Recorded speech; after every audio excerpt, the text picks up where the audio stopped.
The book is called Last Call at the Hotel Imperial.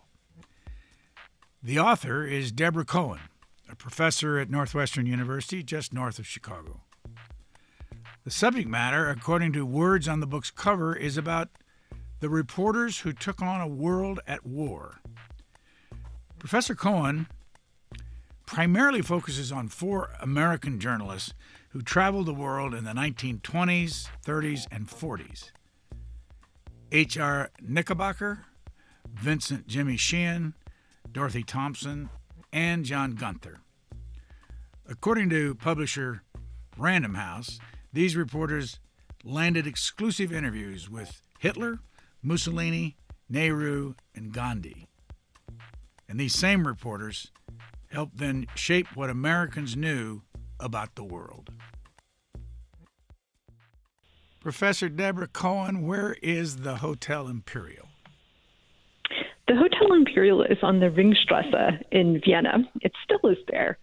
And in the 1920s and 1930s, it was one of the places where reporters gathered, foreign reporters gathered, especially to swap news and entertain tips from the kinds of people who came by to offer them the latest news out of Romania or palace intrigue or whatever else. You reference this in your book that they possibly planned the assassination of Archduke Ferdinand. Yeah. Exactly. That was one of the rumors about the Imperial. And in general, what's important is that there was a kind of atmosphere of intrigue about the place. So it was the kind of place where you walk in and the turpentine brokers are there in the back room and the jewel dealers and the 60 newspapers hung on rattan racks. So it was the fanciest of the places that the reporters gathered. Their usual nighttime haunt was a place called the Café Louvre, which was right across the street from the telegraph and telephone agency. So if you got a good tip, it was really a good tip. You could run across and telephone it into your bureau in Paris or London or wherever you did that. Why did you call your book The Last Call at the Hotel Imperial? Well, for a couple of reasons. One of them was because it was the reporters' hangout, but also because at the Anschluss, in the annexation of Austria, the Hotel Imperial was a place that Hitler was very focused on. And so as soon as the tanks roll into Austria, the place where Hitler establishes his headquarters is not in the Chancellery, but rather he takes a suite. They kick out all the tourists. He takes a suite at the Hotel Imperial, just up one floor from where the reporters used to hang out. And people were always making, 1936, 1937, it was pretty clear to this group of reporters that annexation or the Anschluss was in the air. After all, Hitler had forecasted on the first page of Mein Kampf. And so people made kind of last calls on Vienna, going to hear their music or walking through the streets and thinking about a world that they recognized would soon be gone. When did you get the idea for this book? I got the idea for the book when I went to the extraordinary archives at the University of Chicago, where John Gunther's papers are deposited. And I had gone there because I was really interested in Gunther's 1949 Death Be Not Proud, which is a kind of landmark in the history of publishing, a taboo-breaking book, one of the first, if not the first, kind of secular memoirs of illness and death to be published. And in a later edition of the book, Gunther writes about the thousands of letters that he got from people about the book. So I went originally to the University of Chicago's archives to see those. And when I was there, I just thought, okay, well, I'm going to look at the miscellaneous correspondence for 1937. And in that correspondence, so not in the name correspondence, with FDR or Churchill or, his friends, other important notables, but just miscellaneous correspondence. There was a letter from Nehru, later to become the first prime minister of India, then a really important nationalist leader and the head of the Indian National Congress, writing an intimate letter to John Gunther, whom he didn't know about the death of his wife a couple of months earlier. And I thought, this is the miscellaneous correspondence. I mean, this was just endless riches. So, for instance, again, in that 1937 folder, there was the Czech foreign minister of the time, Jan Masaryk, writing to Gunther, making jokes about the abdication crisis, which had just happened in Britain, and making, fresh comments, shall we just say, about the nature of the British monarchy. So I began there in those archives. It turned out that there was not just a professional archive, but also really a deeply personal archive. So altogether, that archive is about 250 large boxes of material, including tens of thousands of little, oftentimes significant notes that Gunther scribbled down. And it became clear from working in those archives that I couldn't really just write about Gunther, or rather, I didn't want to. I didn't think that the book worked without writing about his friends. And the friends whom he was closest to were Vincent Sheean, Dorothy Thompson, H.R. Knickerbocker. And then, of course, there was the story of his marriage to Frances Feynman Gunther. What did you think of Frances?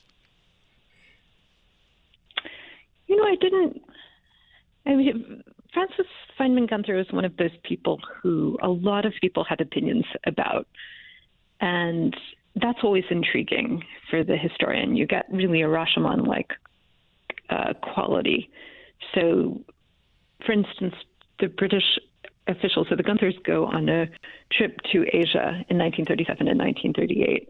And British officials in the India office, whose control over India is being challenged by an increasingly aggressive and successful nationalist movement, view John Gunther at first as someone who is going to be bolstering the British reputation, British rule against, Americans who are questioning it and nationalists around the world who are questioning it.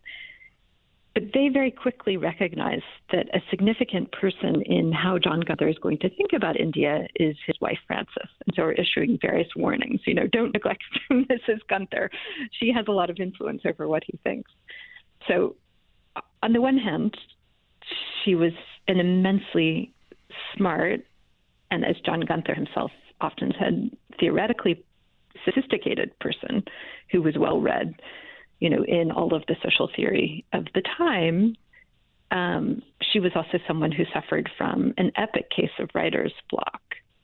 So the dynamic between the Gunthers was that she sort of worked almost hammering out his ideas, or as she would have put it, giving him ideas.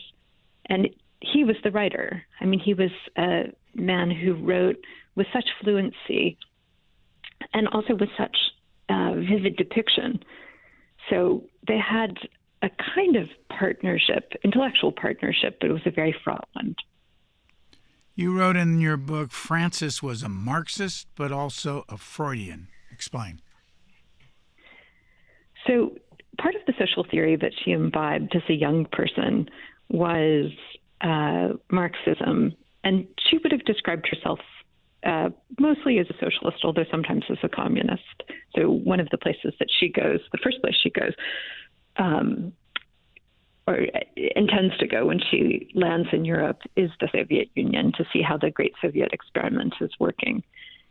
So she, at the same time, wasn't just someone who believed in economic analysis and materialist analysis, the idea that, fundamentally that all explanation proceeds from an understanding of economic fundamentals. She thought those were important, and she constantly was urging her husband to take them much more seriously than he did.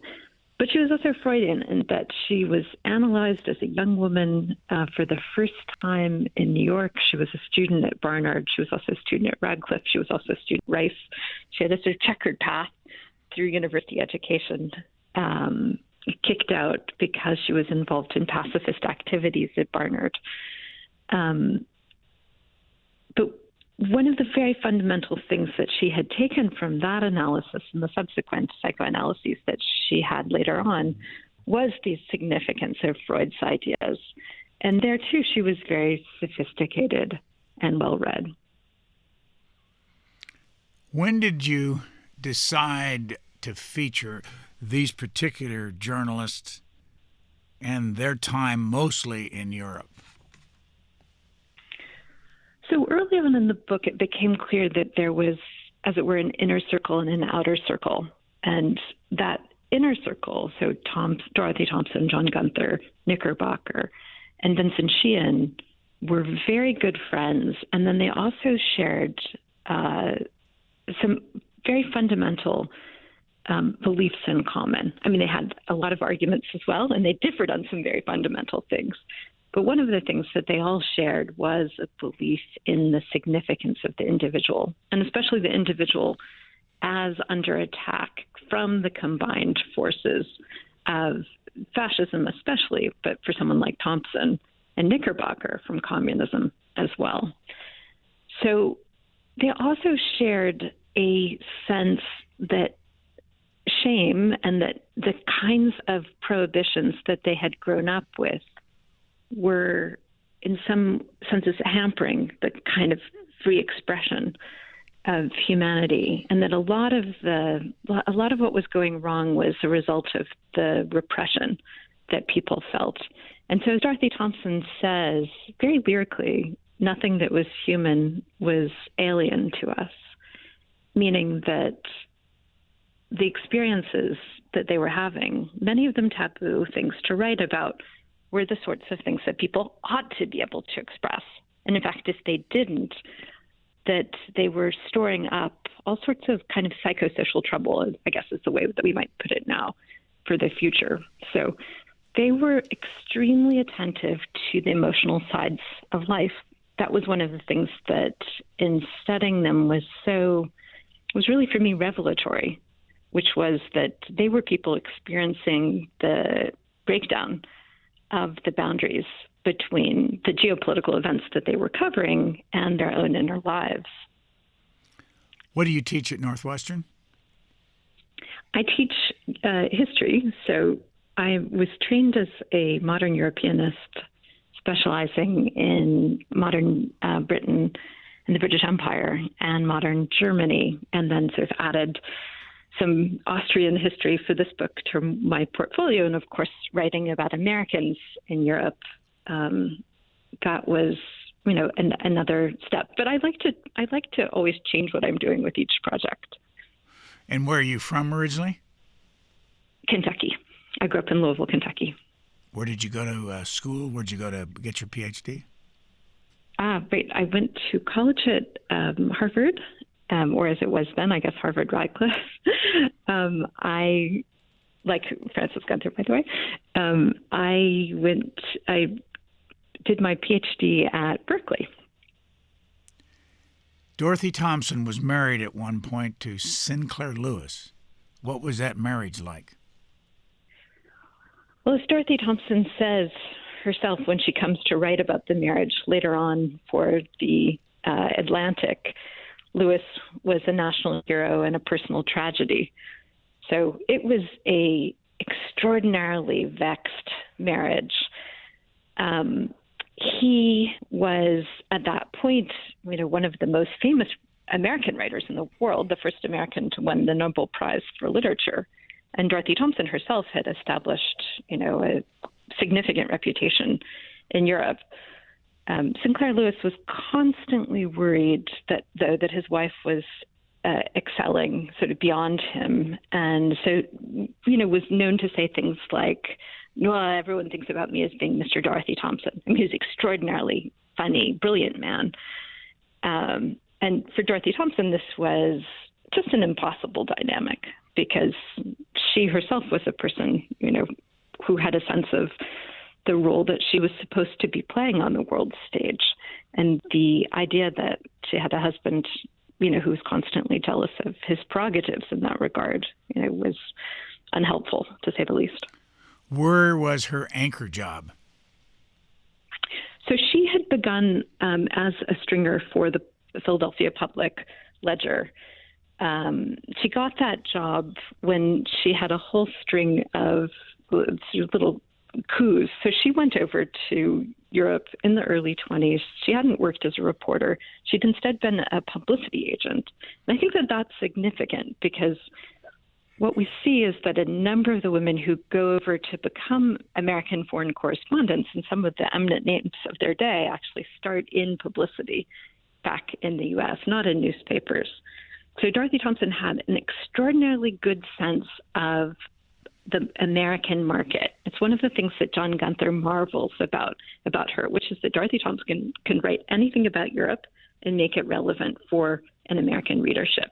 And this was in general, I would say, a kind of talent that this group of reporters had, which was that they hadn't come from, the Ivy League or from the East Coast. They'd come from the places that, where they knew very well the people for whom they were writing.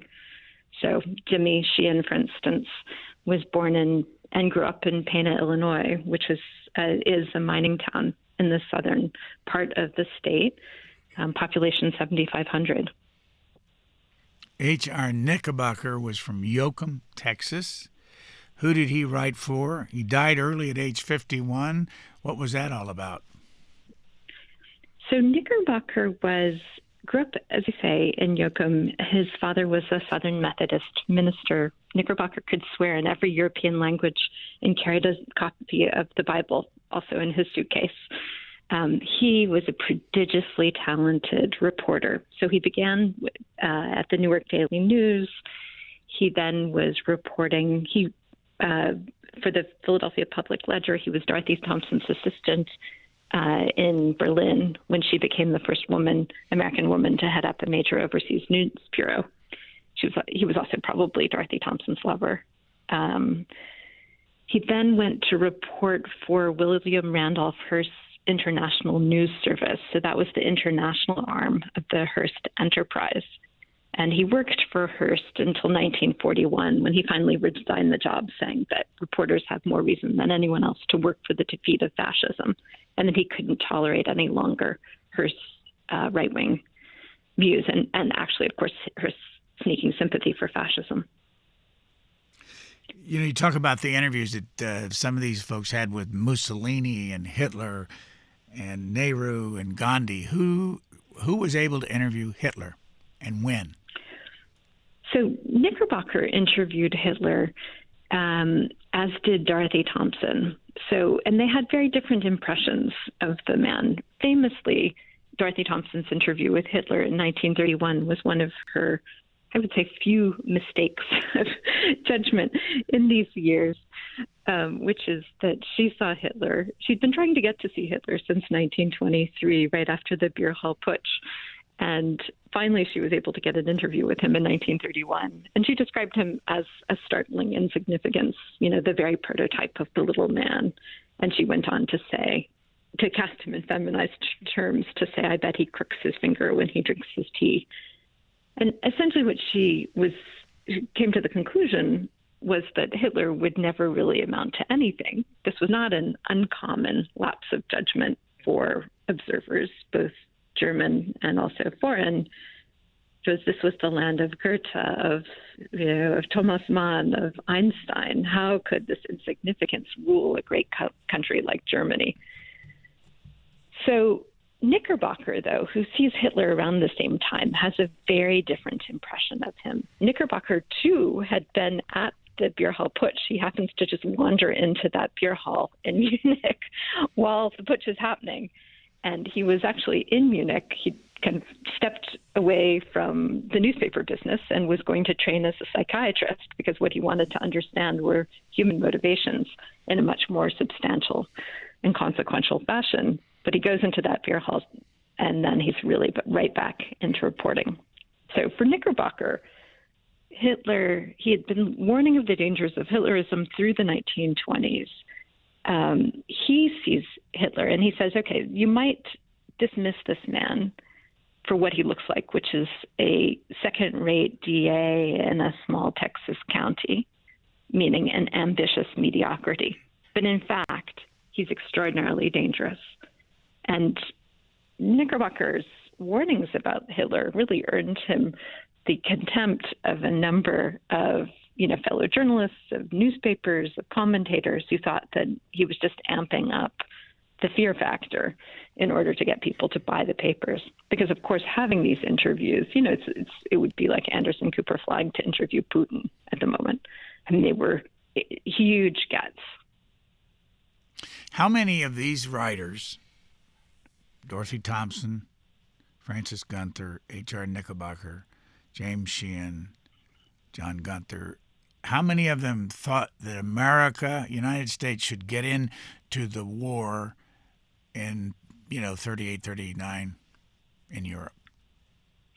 Yes, this is a really good question. This is one of the things that they differed on, which was that Knickerbocker, Thompson, Sheean all thought that the United States had a place, needed to be engaged in the European war, whether that was sending weapons to the Spanish Republicans or whether that was, sort of beginning the process of rearmament. Dorothy Thompson was constantly warning of the dangers of Hitlerism. So after her ill-fated interview, she became the person in America who was associated with raising the alarm about Hitlerism. John Gunther was really on the fence, and he was on the fence, or as he put it, because of the strong opinions of his wife, Frances. Frances had become, after their trip through Asia, an ardent anti-imperialist, really someone for whom the British Empire was a historical crime on the level of Nazism. So she had become very good friends with Nehru. She would become one of the best-known exponents of the Indian nationalist cause in the United States, helping to organize the sort of resurgent India League of America. She thought that as I said, that the British had committed crimes over centuries that no one was reckoning with, which is not unlike the kind of historical reckoning that's now happening in Britain about the British Empire. And as a consequence, she thought, let the Europeans fight this out. And again, this was not an uncommon set of opinions to have among their milieu. Jerome Frank, who was the head of the SEC and a trusted confidant of Roosevelt's, also thought, put America first. Don't allow the Europeans to again drag us into their conflicts. Are the British really all that much better than the Germans? At least the British will never permit there to be any kind of unity on the European continent because they're so jealous of their prerogatives. So for those reasons, Frances felt, especially once the British began jailing Indian nationalists, Nehru among them, she felt, why should America enter the war? She would change her opinion later on, but John Gunther was really influenced by it, and he found himself in constantly uncomfortable positions in 1938, 1939, 1940, going to various meetings, including a meeting of the America First group, the group that was anti-intervention. And equally well, he was friends with a lot of British people and a lot of people who felt, as Dorothy Thompson did, very strongly that the United States should enter. Dorothy Thompson at some point turns to him in a conversation and says, "Oh my God, are you an isolationist?" And so he was very much on the fence and actually really relieved in 1941 when the U.S. finally entered the war, because then his path became clear to him. What's the background on Sheean, who you say wrote a book called Personal History, but also wrote a controversial biography of Dorothy Thompson and Sinclair Lewis? Yes, so Sheean is a fascinating, brilliant character, really very, very important journalist of this era and beyond. So Sheean, as I said, he comes from Pana, Illinois. He goes up to the University of Chicago on a scholarship. He then leaves America for Europe, reporting for, among other papers, for the Chicago Tribune. He tracks down the head of the Rifi, the peoples who in northern Morocco, who were engaged at that point in a anti-colonial insurgency against their Spanish overlords.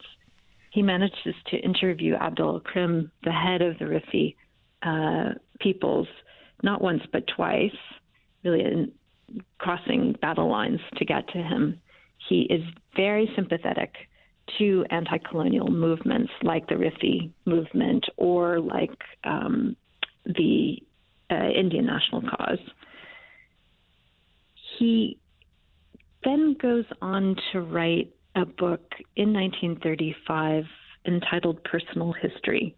And the reason Personal History is such an important book is that it provides a template for a lot of other Americans to examine their own lives, not just Americans, but also British people as well.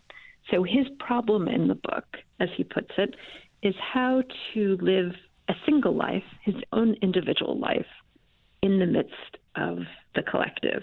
So what does the individual owe to the mass of suffering peoples?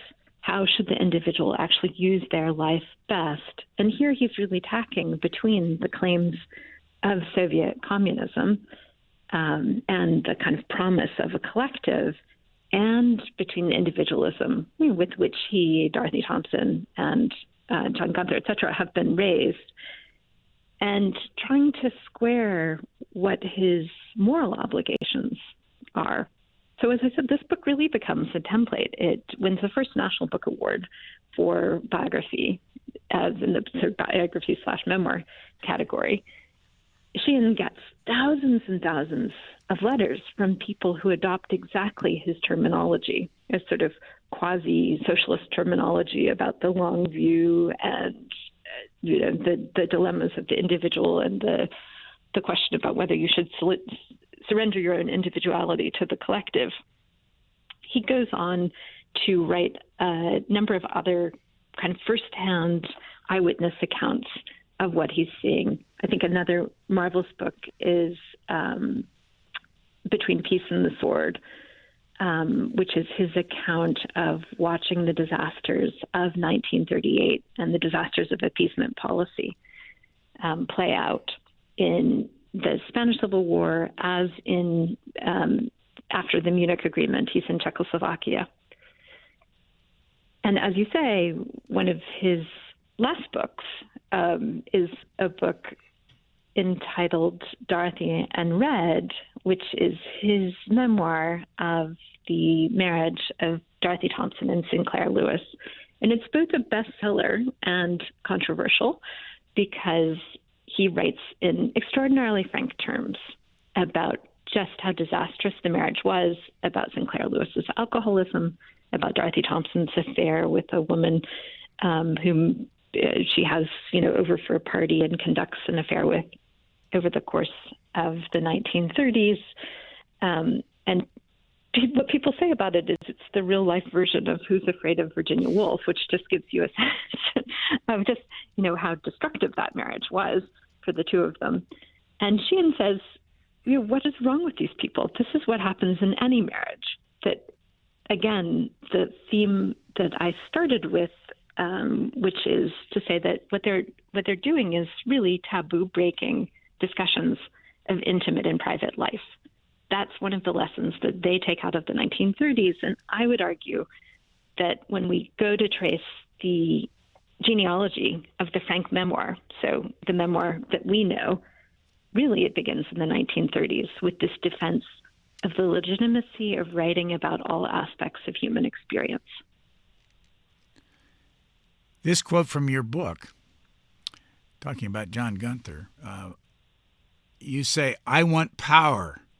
John had confessed to Francis from Moscow in 1928, and in that he was hardly alone. Explain that one. I want power, he said. So this is what Gunther is hinting at is really the dilemma of journalism. Maybe it's the dilemma of journalism in general, but it's certainly the dilemma of journalism in their period in the 1930s and arguably now as well, which is that one wants to be not just a witness and a bystander, but also to take some active part in events. And this crew of journalists at the heart of my book do play a role in events, whether it's warning the American public of the dangers of fascism, the rise of the dictators. So when Gunther is saying, I want power, what he means is he's toying with the idea of what he should actually do with his life. So he was always thinking about journalism as being a kind of part-time gig. What he really wanted to be, echoes of Hemingway, was a novelist. So many of them did. The novel is still the best use of your time. That's the sort of height of artistic writerly production. But what they're figuring out is what journalism can, in fact, contribute. Or as Dorothy Thompson says, journalism becomes the representative form of letters of the 1930s. So that whereas previously journalists wanted to be novelists, now novelists, and she's naming in particular, the group of kind of realist novelists of her era, say, for instance, Steinbeck, want to capture things with journalistic fidelity to details. So, so for Gunther, it's really, for him, it's a decision about what journalism can actually do. You write, newspaperman John Gunther had noticed quickly, grew tired of witnessing events, and they wanted to play a part. And how much of that applies to today? Well, I think that we can see that in a number of ways. I mean, there's a journalism of warning. So I was just thinking about someone like Masha Gessen of The New Yorker. And there the ambition is to try to put together a series of events that people might not see as a succession or might not see as related. So there's an analytical job that's being done in order to make the warning. So you put together Georgia in 2008 and Crimea in 2014 and Syria and the bombing of Aleppo in 2016 and now to Ukraine in 2022. And you have a pattern of Russian revanchisme and aggression. And that's very much what this group of journalists are doing as well, right? They're putting together the Italian invasion of Abyssinia and the Spanish Civil War and the annexation of Austria and saying, look, this is not going to stop. There will be a war. And they're taking bets among themselves about when that war is going to break out. So the joke is, are you an end of 37er or a beginning of 38er? Or as Jimmy Sheean says, the river of Ebro in Spain flows to the Thames, meaning there's no way to escape. But as you watch what's going on right now in Ukraine, and you're right in the middle of your book is out and you've spent the last several years writing about it and thinking about it. What do you see that's similar? I think that it's precisely the ability to put together. So for journalism, it's the ability to put together a set of what might have seemed like disparate events in order to tell a coherent narrative and to supply a kind of analytic focus. I think for a long time, since I've been writing this book, so really for the past 8 years, one of the things that has struck me is how different the emotional style of our moment is from the time that I grew up in, from the 60s and the 70s, and arguably even the 80s, which was, we exist in a much more public emotional moment, and there's a way in which the kind of patterns of existence that this group of journalists are documenting which seemed foreign actually to me, I have to say, when I started the book. The idea that you would be, sitting around thinking whether you were more like Hitler or whether your husband was more like Hitler. And that just seemed far-fetched and sort of like psychoanalysis run riot. Now that doesn't seem so hard to imagine as ways in which people thought. So the ways in which the boundaries between big geopolitical events and intimate life have broken down are really significant. If you tend not to like the New York Times, over the years, you bring up the name Walter Durante. Indeed. Walter Durante was the Times' Moscow correspondent, and in later years has justifiably become quite an infamous character for downplaying and then actually fundamentally denying the famine in Ukraine. So Durante, partly because he was, very sympathetic to Soviet leaders, he had a lot of access to them, including to Stalin. When the first reports are coming out about famine, he just says, first of all, he says, what can you expect? This is, if you're going to make an omelet, you have to break some eggs. And then when the young Welshman, Gareth Jones, goes out and brings some of the earliest foreign reports about the famine, Durante works to discredit him. And I'd say, the H.R. Knickerbocker here plays a really important role, which is to magnify the reports of Gareth Jones. So he's one of the reporters. When Gareth Jones comes back from the Ukraine to Berlin, what Knickerbocker does is he reports a story saying, this young man has these experiences to relate. There's no reason to imagine that those aren't accurate, which earns him from his friend Walter Durante a reproof. What are you talking about? These things aren't happening. But Walter Durante is one of the really famous instances of getting it wrong in a quite epic sense. Getting it wrong because you have on ideological blinders, getting it wrong because you live in Moscow and you're not actually willing to, admittedly break the rules and tramp out to the countryside. Getting it wrong because presumably you actually have lots and lots of people telling you things that you simply don't entertain. You say that some 8 million people starved to death in Ukraine. And Walter Durante was an Englishman. Did that have anything to do with his attitude about this? And how could 8 million people be starved to death and somebody not see it? Well, this is exactly right. Plenty of people did see it. I mean, the number of foreign reporters, by this point, restrictions on the foreign press were quite draconian. At the same time, someone like Gareth Jones just, gets off the train and starts wandering around and observing. So how can you not see it? You can, as we know, living in our own big country, you can sit in a capital somewhere and close your ears and blind your eyes.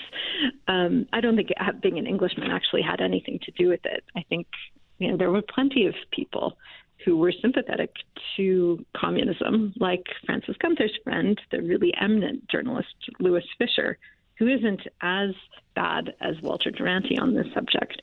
But similarly, later in life, as he kind of understands what has happened, the historic crimes of Stalinism, says, I was guilty of elevating the machine and forgetting the people. Back to John Gunther from ON. We had done a podcast with Mr. Yes, I heard it with Ken Cuthbertson, right? Yes. Yeah. And I actually had a copy of Inside USA, which is really hard to get. But as you write about, he did USA. He did Inside Africa and Russia, South America, and all these books. But then you say that the book that is the only one that's still in print is Death Be Not Proud. That's right. After Gottlieb's piece, Inside USA is now back in print. So it's come back into print because, as you said, it was so difficult to get a copy of Inside USA, which was a book that you could have gotten, for 50 cents, pretty much in any yard sale. That was a book that sold, more than 1 million copies and was a Book of the Month Club main choice. So it was absolutely everywhere. But yes, it's now come back into print, but the only one that has been continuously in print since the moment that it was published is Death Be Not Proud. Have you read it? Death Be Not Proud? Yeah. Oh, yes, of course. I mean, I've read every one of Gunther's books. Death Be Not Proud is, in a sense, really was the beginning of this book for me, which is that I had read it as a child. My mother had been assigned it in high school in 10th grade in a civics class. It was required reading in so many American schools. Were you required to read it? Johnny. In school, No, did you ask me? No, I was not. No, yeah. and this is, I'm sorry, I missed your question. No, but I find it interesting that it's still in print, and it must obviously sell, or they wouldn't keep it in print. Oh, it absolutely sells. Yeah. We weren't able, I did a piece for The Atlantic about the significance of the book, and we weren't able to get HarperCollins to confirm sales figures, unfortunately. But it certainly has sold in the hundreds of thousands over the duration. And as you say, it's probably more than that. But just to be on the conservative side, yeah, this was a hugely significant book because really it was the first time that illness and death had been written about in this kind of memoir fashion in a secular form for very large audiences. At this point, when John Gunther publishes that book, he is one of the highest earning authors that Harper & Brothers has. And even that doesn't mean that the publisher thinks that they can actually print this book. So volumes like this were in memoriam tracts. They were the kinds of things that you would publish privately, circulate to friends and to family. But this was not something that was thought to be a fit subject for a general audience, not least because, as the publisher asked, who is going to want to read this book? I mean, who is this for? And so they take it, partly because Gunther is such a hugely important figure for the House. And then, of course, what happens is the Death Be Not Proud becomes a bestseller because lots of people want to read it. And they feel that it's cathartic, that he is writing about things that they have experienced and have not been able to speak about. How old was his son Johnny when he died of glioblastoma, brain tumor? He was 17 years old, and he was diagnosed at the age of 16. They tried every medical possibility that was available at the time, including radiation, an early form of chemotherapy, a mustard gas treatment, which was, I think he was the first person with a brain tumor to be treated with mustard gas in the United States. Consulted scores of doctors. I mean, it was a horrendous, unimaginable tragedy. What impact did the death have on the marriage of Frances and John? So they had been separated since 1941, and they divorced finally in 1944. So they'd married in 1927, been separated in 41, divorced in 1944. So they were already divorced and living quite separate lives at the point at which John called Frances. So Johnny was a student at Deerfield Academy, and the school had called John to say, your son is terribly, terribly ill. And at that point, they, of course, came back together in a sense to try to take care of him. First of all, to try to look for some kind of cure, which they both recognized was something they had to do, but they knew in their heart of hearts that it was futile. And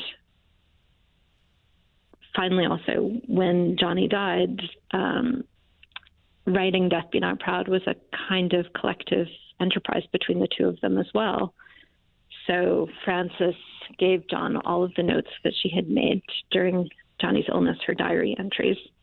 And he used those as well as the notes that he had taken. And as I said before, there were many, they had many conflicts over ownership of material. So she said when they were married that he used all of her best lines without giving her credit, which is not an uncommon kind of dynamic to have in a writerly couple. But they referred to Death Be Not Proud always as the Johnny book, meaning that it was neither of theirs, that it was their son's. So there are a couple of other things, personal things that you write through the book. One is drinking, and the other is, I suppose it could be sex life or affairs among this group. Go into some of that. How many of these characters that you wrote about had a drinking problem? Well, drinking problems, I think, were ubiquitous among reporters in this moment. I mean, maybe in other moments as well, but especially in this moment. And some of the earliest kind of firsthand accounts that come out about alcoholism are actually written by reporters. Important correspondents are living an especially hard life because they are, away from family and friends, and their work is unbelievably stressful, rushing to make deadlines, trying to figure out these dictators, trying to figure out where to go next, what is going to happen. So drinking problems were really widespread. So Knickerbocker was an alcoholic. I'm describing him that way because he described himself that way. He, in the end, goes to Alcoholics Anonymous and is, feels like he's been restored onto a much better path in life, but that's at the very, very end of his life. Jimmy Sheean also notoriously drank too much. John Gunther drank, but he was able still to do his work. I mean, he has, an incredibly productive career. Dorothy Thompson also drank like a fish, but more or less was able to continue working. So there was the drinking. And as I said, the drinking, as a kind of drinking away the cares of the world. And then there was the sex. And they are taking part as young people in the first modern sexual revolution, right? It's not the 60s and the 70s, it's the 1920s. And they're living as well in the afterglow of Freudianism, where figuring out things like complexes and repressions is something that's just very much in the air and seems to be explanatory of human behavior. Now, now people feel either contempt or worse about Freudianism. Many people, that it's a lot of, mumbo jumbo, but that's not their historical experience. So yes, so there's a lot of bed hopping. There's a lot of what we would view as promiscuity, their parents would have viewed as promiscuity, abortions. Now, the interesting thing is, so how do I know all of this? It's because they wrote it down, and they wrote it down in great detail because they thought it was hugely important. So of those archives, I would say fully half of them are about private matters like these. And why did they think it was so important? It was because for them, it was their analysis of the relationship between the sort of big geopolitical patterns and intimate life that had to be worked through. So they were really witnessing the collapse of those boundaries. And what they were trying to think about is, how do you put the world right?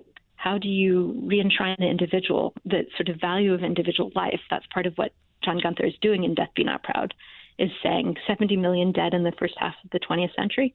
But look, here's an individual life, and here's why it matters. And it's the same thing as Sheean writes about the tortuous marriage of Dorothy Thompson and Sinclair Lewis. He's saying these are the things that happen in private life, and we have to be able to talk about them. We have to destigmatize them. So that's very much a part of, what they're up to. They believed in a kind of freedom, too. And it was a freedom that came at a very, very high cost.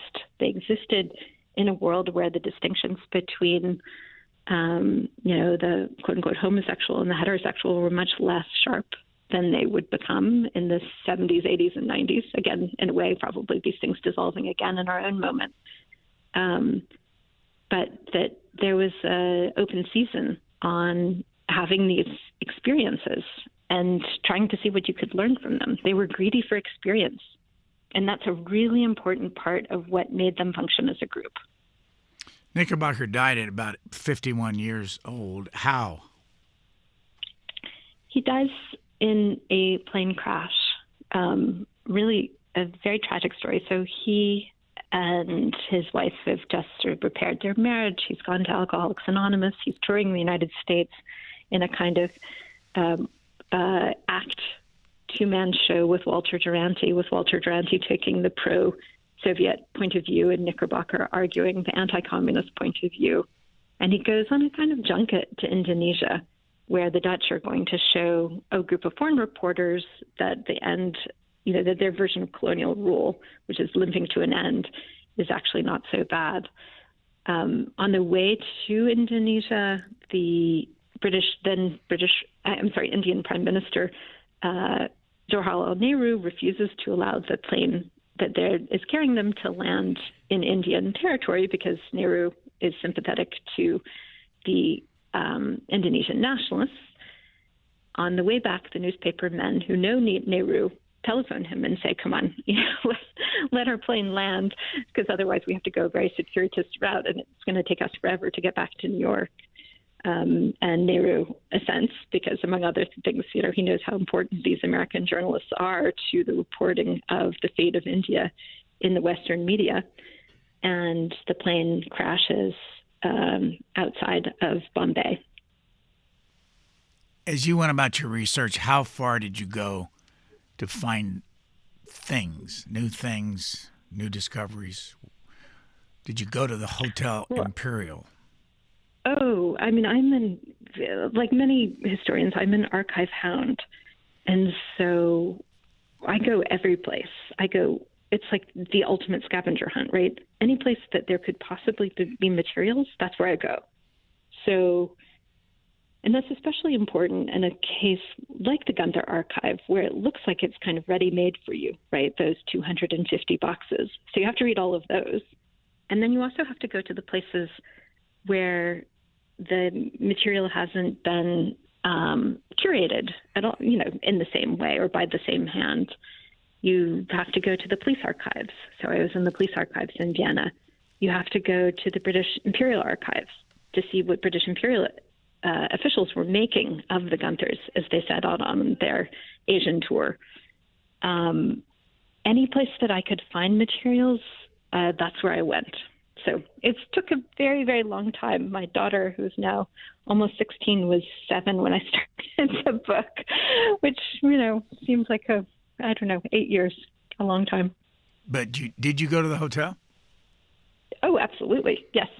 I was in Vienna for a summer. And what did working in the archives. What does the hotel look like now, and where Hitler had his headquarters and all? Is that commemorated? I'm not sure that's the word, but no, there's no plaque announcing this fact. This is something certainly most Viennese would prefer not to have to think about. Although the city itself was a red city, it was a socialist city. The hotel is a very expensive hotel, very, very spiffy. So if you go there now, it's a luxury hotel. It was always a luxury hotel. But instead of having the, imperial elite of the Habsburg Empire staying there, it's much more likely to be the kind of international financiers and, power brokers of our day.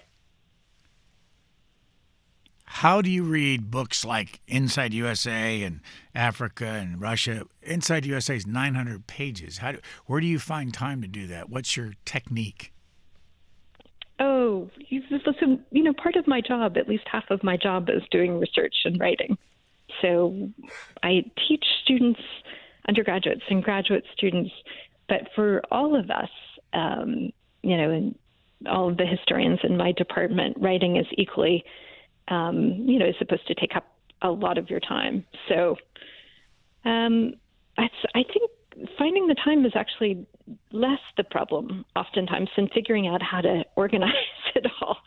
So in this case, really thinking about how can I depict for the reader the ways in which these people move in and out of each other's lives in a way that you can follow it, so that you have a sense both of big themes developing and also the kind of vagaries of human experience that they are encountering. So, for me, that was really balancing three things, which is there's the geopolitical story, the big, kind of world history story.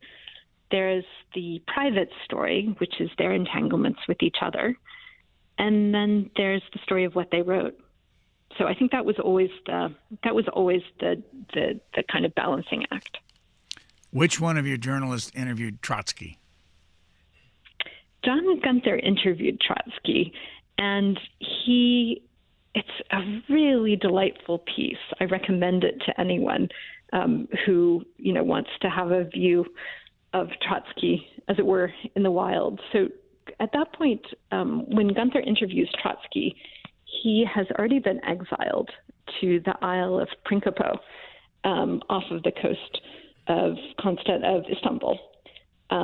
And John Gunther takes a paddle steamer out to Prinkipo to sit down with Trotsky. And itself, getting an interview with Trotsky is a huge, big deal. It's, again, a coup. Trotsky won't just see anyone. He certainly won't see anyone who works for the Hearst papers by that point, because Hearst has written unflatteringly about Trotsky, unpredictably. And Gunther goes out in April of 1932 to Prinkipo, and there are all sorts of obstacles to actually getting to see Trotsky. First of all, you have to see a secretary, you have to write down your questions. The secretary doesn't speak any English, so they have to be translated into French, and then you have to agree on them. And then finally he gets up to the villa where Trotsky is in exile.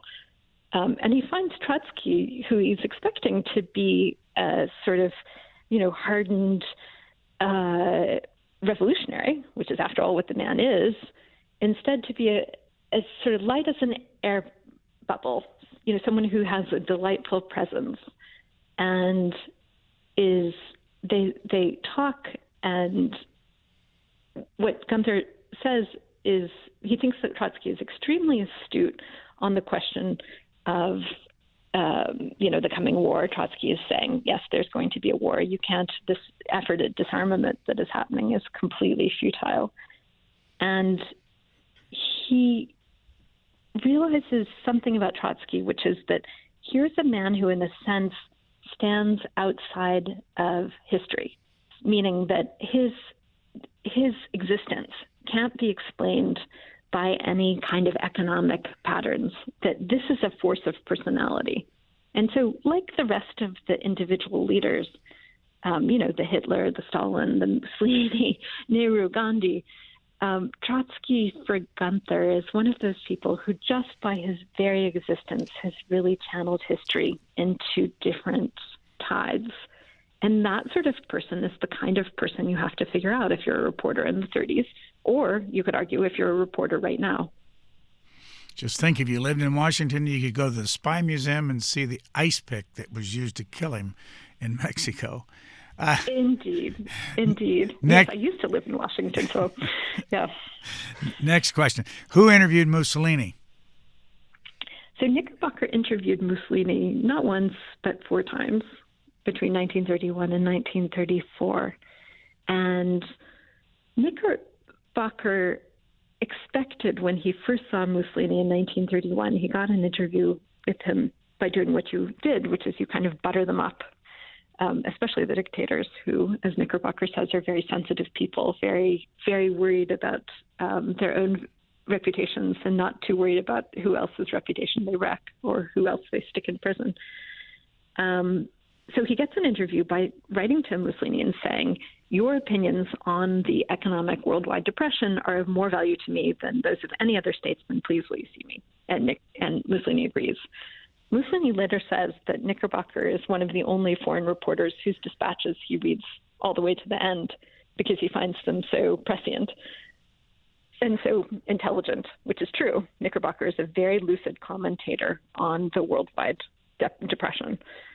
So he gets in there, Knickerbocker gets into the palace, he sees Mussolini, who is not a kind of Prussian officer type in his uniform, very formal, but instead very gregarious, and presents a different kind of dilemma, which is, if you're Knickerbocker, you sort of like Mussolini when you interview him. I mean, you find him a smart, engaging person. And so how do you write about him when you know perfectly well that he's doing things like throwing socialists in prison and torturing people and,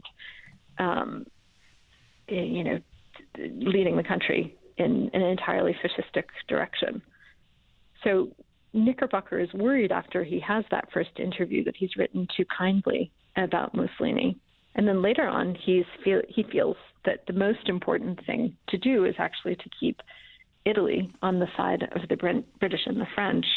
So, Mussolini had at that point as much tension with Hitler as he did, with the British and French governments. And so what Knickerbocker thought is what we have to do is keep Mussolini and keep the Italians at least in a neutral position.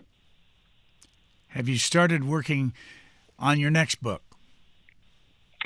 I have not, because I'm not sure what my next book is going to be. I'm racing through ideas. I feel like I'm speed dating ideas. Picking them up with great fervor and then discarding them. So it oftentimes is like this for me, which is I have a lot of stuff I'm interested in. And so I'll do some preliminary investigations and think, nope, doesn't work. Because, as you know, if you're going to spend 8 years doing something or 10 years doing something or however long it takes, you really, really have to feel that, you're eager to know everything and that you really want to live in the middle of your subject. The book is called Last Call at the Hotel Imperial.